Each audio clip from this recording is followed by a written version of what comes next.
And so I would think the one thing that would come back to bite us is if we make too many changes and we don't have enough game time with the best players on the field together. Welcome to Beyond Game Day Extra.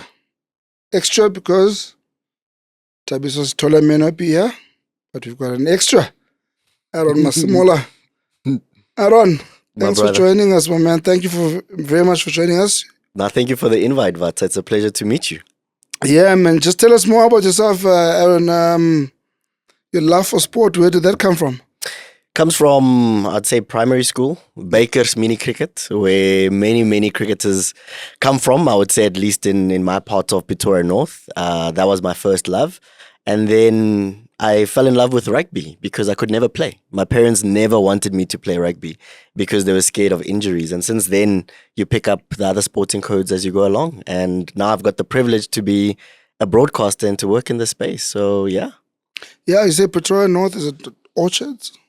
It's close to Akasha. Akasha? Yes, I went to Hoërskool Gerrit Maritz. Oh my goodness. Are you familiar with that valley? I'm very familiar with that valley. Okay. I spent many years covering school sports out there when I was working at the Pretoria News. So, it's a global. Natuurlijk is ek 'n blou bil. Wat anders? Yes. What do you support? I'm from Border. Oh, right? I'm from the Eastern Cape. Okay. So let's not talk about the Border Bulldogs. So you're closer to the Stormers. Are you one of those people? Yes, I gravitated. Western Province. I gravitated that way a long time ago. Okay. Because Border was not there. Okay. You know? Understood. Yeah.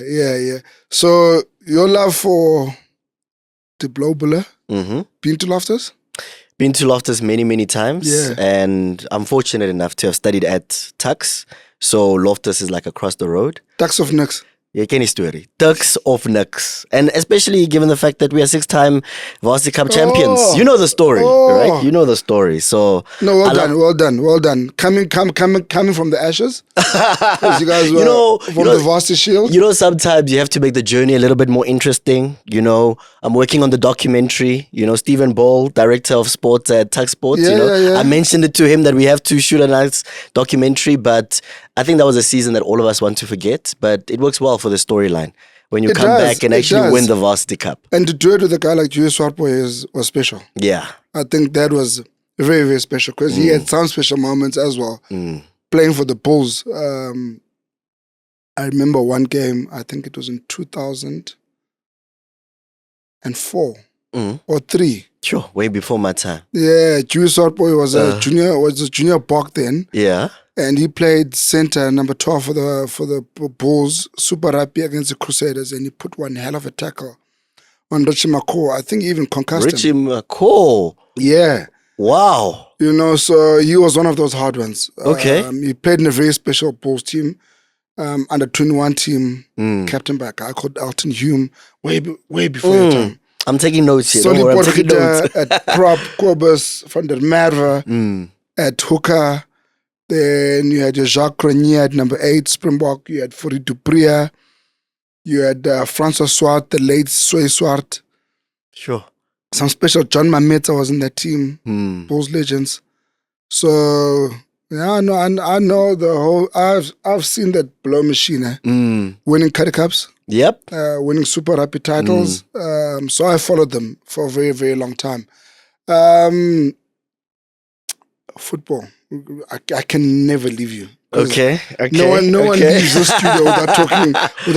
Which one? Local or No, international? we're going everywhere. Okay. Because you're a Pretoria boy. Yeah, bro. It's safe to assume that you're here. No. I'm here. Yo! Bedway Premiership champions. How? What do you mean how? Pretoria, and Soweto, Orlando. I suppose branding and PR, because that's the team that my father loved because of watching it on TV. And at the time, there was never a Sundowns that was continuously... What do you mean? There's always been a Sundowns. No, but like for my household, my dad always spoke about Pirates being... We'll forgive you. Okay. We'll forgive you. Sorry. Yellow Nation, you Cabo Yellow. I'm sorry. you can't go against your dad. I'm so sorry. I love you, Dad. At least you guys win trophies. Unlike your other... My other? Yeah, other friends there in Soweto. I won't say anything. I won't say anything. We have trophies, by English the way. Premiership. Manchester United. It gets worse. Why do you hate United? We're back. We're back. We're not talking about Sir Alex Ferguson anymore. All I can know is that Liverpool is back. But anyway, Liverpool. Where's Slot? Huh? Jurgen He's Klopp has gone. signed with Germany. So He's gone. He's gone. The slot machine didn't work. Okay. So we've got Clearly. we've got a Spaniard in He charge won the now league, though. He won the league. Don't disrespect him. with Klopp's team. You can't But be, yeah, he you won can't the be that league. He person. won- okay. If you win the Rugby World Cup, are He you going to won say the it's league. Rassi's team? He won the No, Rassi's it's your team. It's your team because you're head coach. Rassi's Are we going to take the 2023 Rugby World Cup title away from Jacques Nienaber just No. because Rassi pulls the Go strings? on, but we know. No, Jacques Nienaber won it. LSM. Yeah, let's best the Mikeys, but Jacques Nienaber won the Rugby World Cup in No, 2023. 100%. My LSM. LSM. No comment. Slot won the Premier League. Done. Let's talking about Rugby World Cup winners. You had an opportunity to have a chat with 2007 Springbok coach who won the Rugby World Cup, Jake White, man who's been everywhere. Montpellier, coach at the Brumbies, recently left the Bulls Ish. as director Painful of one. rugby. Painful one, yeah. Yeah, but he got them to a final, lost at home. He's been at the Sharks. You know, I think was at Southern College momentarily, and also For left 2 there. seconds. But but he's been everywhere. Yeah. Just tell us about that conversation and just the gist of it and how it went. So I spoke to Jake White, a man that I love so much, and I have to admit that I was super nervous. You know, there are certain people that when you think about, sometimes you feel like you might never talk to them. And for me to have an opportunity to just talk to Jake White was incredible, and just the way he thinks about rugby and the way he breaks down the game. You know, I love a man who doesn't just watch the game for the sake of watching it, but he's a tactician. We know what he's done as a coach, and I personally had hoped that he would win the URC with the Bulls, but that was not the case. But we spoke about the greatest rivalry that is coming up, Springboks versus the All Blacks. And in your conversation, I'm sure he spoke about next year's Rugby World Cup on the back of the Nations Championship and how the Springboks have performed there. Yeah. And the depth that Rassie has been able to build. Just what did he say anything about obviously keeping an eye on the World Cup and what Rassie's doing in building this depth in the Nations Championship? So the one thing that I took away from the conversation is the fact that not necessarily that he was critical, but he asked questions regarding utility players. I mean, you think of a player like Andre Esterhuizen, you know, he is like now famous for being the switch between the back line and then the forward pack as well. The hybrids. And they the call them. hybrids, yes. That's what they call them these days. You know, so he mentioned that he's not too sure if that's the best way to go about things because he still believes in specialists. I think the one thing that changing teams all the time brings a lot of energy, brings a lot of excitement to the group. I was always under the opinion that if you pick a Springbok team, you try and play them as many times as possible together. The hours together, the games together, the training together is the thing that I think makes teams extra special in terms of performances at the highest level. So, yes, Rassie Rasmus has a lot of depth. He's got a lot of young players coming into the system. But heading into a Rugby World Cup, maybe this is the year where he finds key players in each position and sticks with those players. And, of course, I mean, recently we saw, what's his name? Cheslin Colby kicking. You know, Moni Lebok playing at 10 and Cheslin kicking. But it's almost as though he believes that heading into next year's World Cup in Australia, you need to find a player for each position. At the same time, though, he must have said something about the depth that Rassie's been able to build because you listen to a lot of pundits from around the world and one thing they speak about is how the Springboks are able to build depth, field 3 different teams over 3 different weekends. Yeah. And still manage to win and win comfortably. Yes. I think there's a big pressing matter that's coming up right now, which is the greatest rivalry. And I think outside of a World Cup, anyone will tell you that the Springboks versus All Blacks is the biggest game in world rugby. Yeah. And for World Rugby, for them to deliver a World Cup final with the Springboks and All Blacks in 2023. Yep. That to them would have been, as much as the French will tell you that it was their World Cup to win. They took it away from us. It was meant to be hosted here. We get to the greatest rivalry tour. I'm sure Jay Quiet will tell you, even though he won a World Cup without playing the All Blacks, there was something in him that said, you put the World Cup aside, there is nothing like a Springbok All Black Test match first of all, and now you have a series coming. Yeah. Look, I think you ask any Springbok and you ask any All Black, what is the measurement of where you are as a rugby team would be when they play against each other. I've heard many All Blacks and South African Springboks say, that is the game they really want to play the most. And that's when you measure yourself. You can play as many tests as you like. Playing against the All Blacks just brings out something more for a Springbok, and I'm sure vice versa for the All Blacks.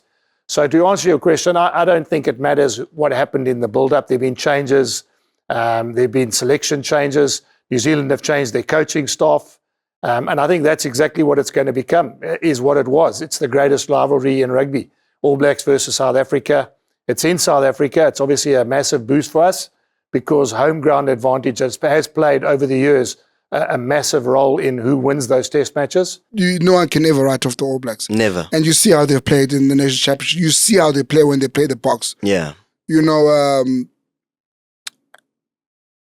Does Jake get a feeling that Dave Rennie is getting it right? There's this big talk about back to the future, about the All Blacks going back to what has worked for them in the past. Yeah. To set them up to again become the great team in the future that they've been in the past? I think it would be wrong of me to not answer that question and say coaches don't ever lose the change room. I mean, I think I've been a coach. I think sometimes that with a modern day player gets away by saying, the coach didn't, whatever.